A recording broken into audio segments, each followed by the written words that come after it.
Learn the use of ga-ebute. Ga-ebute means we carry in as a verb in sentences. When you hear ga in Igbo, it means future tense, will. Let's start. Igbo English. Number 1 sentence says, ha ga-ebute mmanya ọhụrụ echi. Ha ga-ebute mmanya ọhụrụ echi, meaning they will carry in new drinks tomorrow. Ego ga-ebute nri ọzọ maka anyị. Ego ga-ebute nri ọzọ maka anyị, meaning Ego will carry in another food because of us.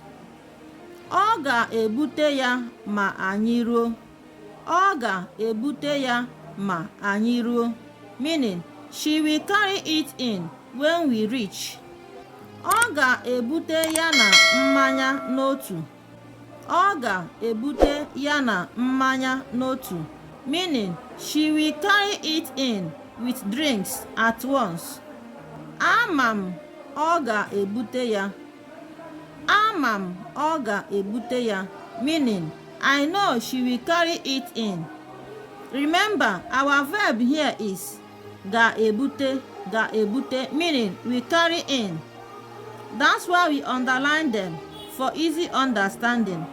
Both in English and in Igbo, we also use the same color marker to identify same words, both in Igbo and in English.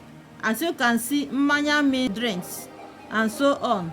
Like and share our videos. Follow us for more. Bye.